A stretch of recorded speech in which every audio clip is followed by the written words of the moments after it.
Waking up in the morning, not knowing what it was going to be like, and not knowing if they were going to be okay or not, is a dreadful feeling. Checking on them to make sure they are okay and don't need anything. The thing I'm going to inform everyone on is the struggles of type 1 diabetes on a family. My father has been diabetic since he was 4 years old, and that was why I chose to talk about this topic.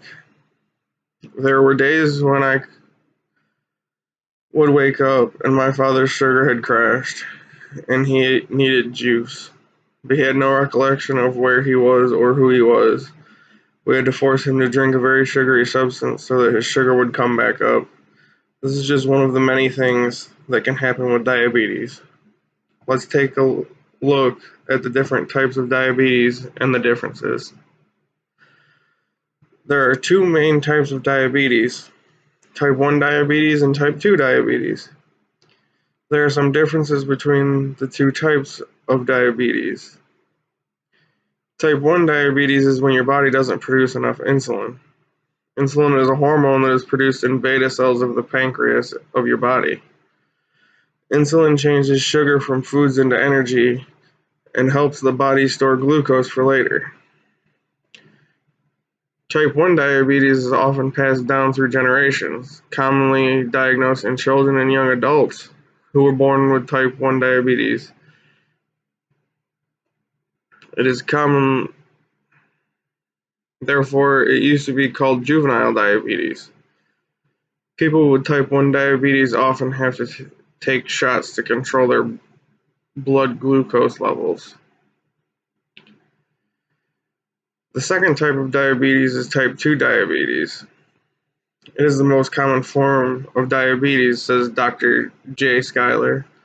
About 95% of people with diabetes have this type of diabetes. Type 2 diabetes is a non-insulin dependent form of diabetes, which means that people with type 2 diabetes can produce some of their own insulin, but their body is unable to use the insulin to its true potential, meaning that they may or may not have to take insulin pills or shots. Type 2 diabetes usually develops after the age of 35, but can be diagnosed in younger people, especially if they are overweight and have poor lifestyles. Some things you can do to help take control over your diabetes, or if you're thinking that you're going to get diabetes, would be go on a low carb diet with a low sugar intake and make sure that you get plenty of exercise. This will help burn off extra sugars so that not as much insulin is needed to be produced to convert sugar into energy. Diabetes can be the leading cause to a lot of major health problems, including but not limited to the problems are heart attacks, blindness, strokes, and kidney failure. Neuropathy is also a side effect of diabetes. Neuropathy is a tingling sensation in the legs and feet or hands. I personally had to deal with most of this my entire life. As a child growing up with a father with diabetes, one of the biggest things that diabetics have to deal with is the price of insulin. It's a very expensive drug that is needed. It's life or death to not have insulin.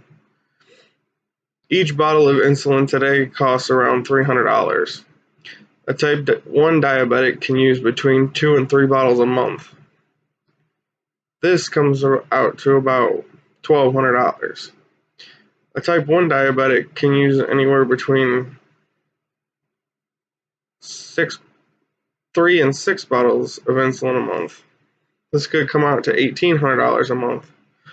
The problem with this is that it does not cost that much to produce insulin, but it is something that is needed.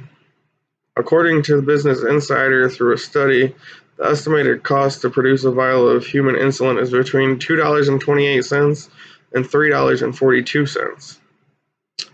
That doesn't seem right. My father had a problem with neuropathy, and it is affecting his legs and feet. He has also had problems with cataracts in his eyes, which made him become legally blind in one eye and has tunnel vision out of the other eye. He suffers every day and must take insulin every day after every meal. Could you imagine having to go through this every day and the impact that it can have on you and your family?